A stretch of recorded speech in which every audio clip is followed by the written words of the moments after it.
Hey there gamers, DreamcastGuy here, and today we're talking about Grand Theft Auto 6 and Xbox and kind of just the drama with age verification, because this is starting to roll out in a bunch of different countries. In fact, Xbox themselves has now officially said that starting here in the next couple months, in order to turn on your Xbox to check out FIFA or look at Game Pass or anything, you have to scan your face or your ID or type in your social security number. And now it's been data mined that Rockstar Games is going to follow suit.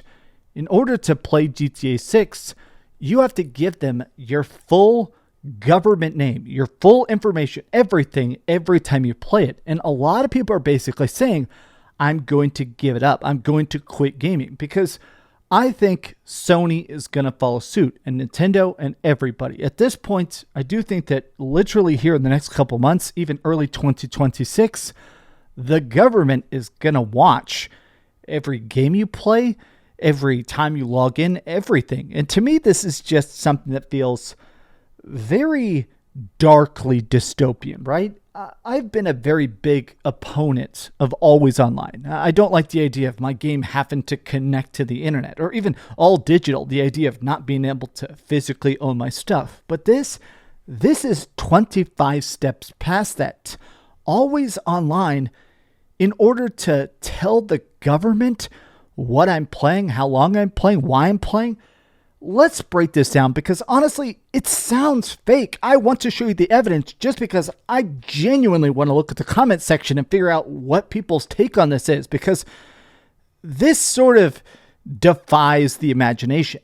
Hi, hope you're having a great day. And if you could, please give this video a like and subscribe if you haven't already. Right now, this has already been fully instituted over in the UK. This is not just a United Kingdom thing. In fact, we've already got reports that literally here in just the last couple weeks, almost every country is trying to do some form of forced ID, age restriction, or something like that, including the United States, Canada, the UK, Ireland, and Australia. Now, a lot of these laws literally required you to be tracked on all social media. WhatsApp, iMessage, Instagram. I've seen some people say that currently in certain parts of the world, you actually have to scan your government ID to look at Twitter. I mean, it truly is beyond comprehension. But let's start with the gaming aspect of this, right? So Xbox has officially said, yeah, we're happy to comply with these laws. It's starting in the UK, but we're going to roll this out to a lot of different regions. And people in the comments are thankfully giving a tremendous amount of pushback. I got to say that sometimes people sort of debate the correct position, but here, from what I've seen, no matter political party, left wing, right wing, everybody is so against this, because it just seems antithetical to the art of video games. You know, I'm a big proponent of art in video games and stuff like this. This is genuinely the death of media and the beginning of government-controlled entertainment. It's beyond over.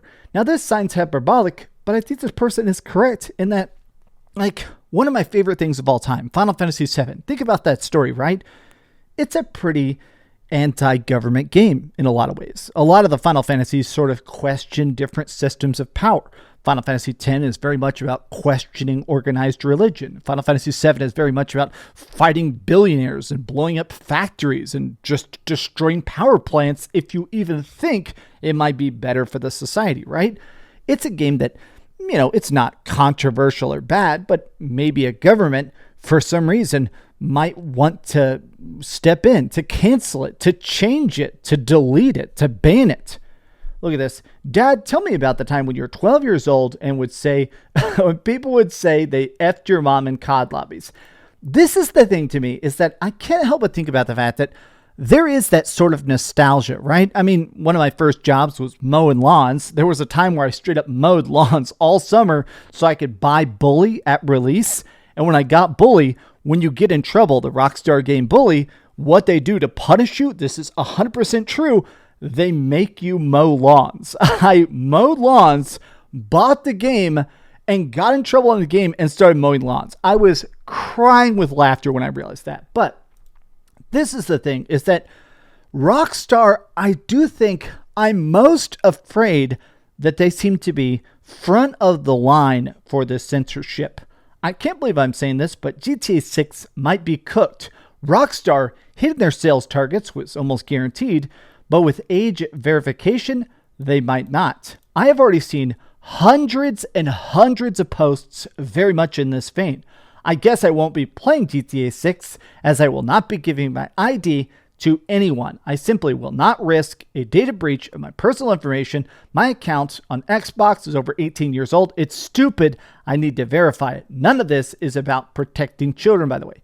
So a lot of these different companies, these different countries, a lot of these media entities are basically saying, oh, if we track everything every person does at all times on the internet, nobody will ever get hurt. This is stupid for like 25 different reasons, but it's also just the fact that nobody believes it. Nobody actually believes this line. It's very obvious that these just countries want to watch what you're doing, what you're posting. Oh, are you questioning the president? Are you saying something bad about the government? Oh, are you saying this or that?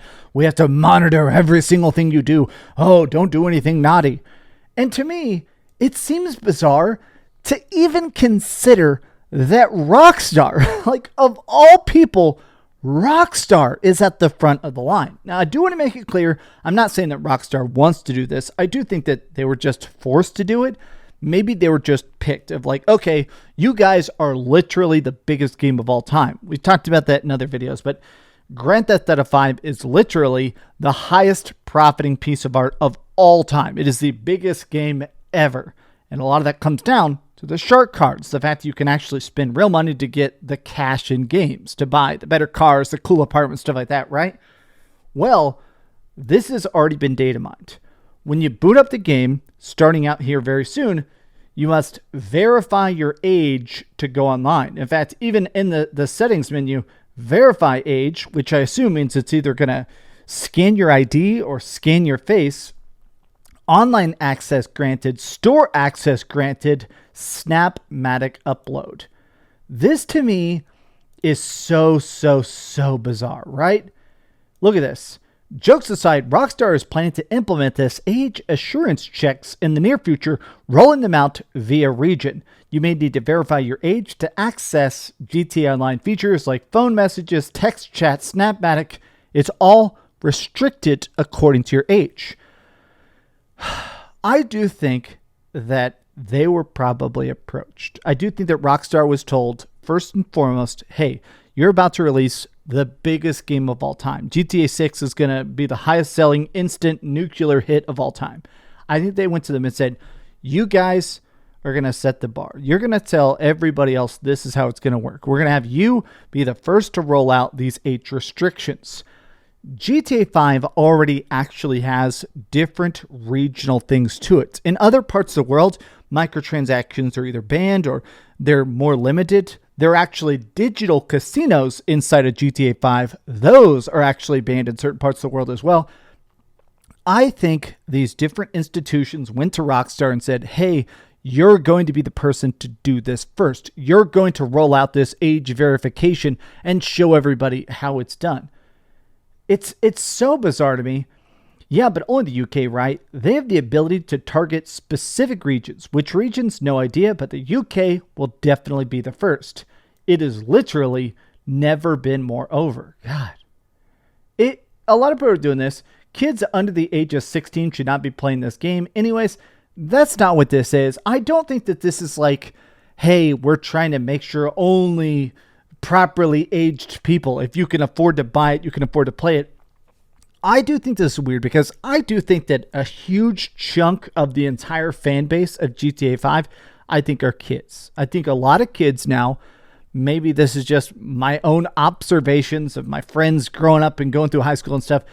I've got a lot of friends whose kids are now in middle school or high school. And a lot of those kids, they don't play outside. They don't play on the playground. They don't go out.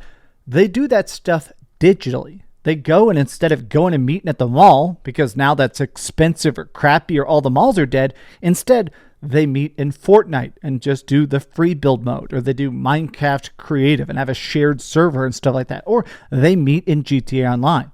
I think these companies are just trying to find better ways to monetize, control, and track every specific thing you do, to have a permanent packet, a document of everything you've ever done, played, seen, bought. And there really isn't an answer to it. I'll be honest, I don't really think this is a problem that we can just vote with our wallet or sign a petition or give pushback. I do think that maybe I'm being pessimistic here, but if these crappy governments want to control you, I mean, it's hard to really stop that, right? Maybe somebody can sort of spell something out, light some like truth to this that I don't understand. But I had to admit that this scares me. It scares me, and I don't really even grasp what the final implications could be. I don't like the idea of the government controlling I mean, let's just leave it at that. How do you feel about this, though? Tell me your thoughts in the comments down below. And if you enjoyed this video, be sure to give it a like, subscribe if you haven't already, and please keep dreaming. I'm actually packing up my computer to go to QuakeCon 2025. If for some reason you're at QuakeCon this year, follow me on Instagram. I'll kind of post what I'm up to and stuff. But if you see me at QuakeCon, I'll be wearing this hat, hanging out, high-five me, talk to me about games. Every year at QuakeCon, I meet a lot of very, very nice people and just talk crazy games. Especially at QuakeCon, it feels like people always like to chat me up about retro gaming, which is definitely something I'm always down for. Love you guys very much. Thanks so much for watching that video. If you want to see something else, you can always click this link to see what I put up last, or, subscribe and see what's coming up next. Also, I promise that whatever I do, it'll try not to suck.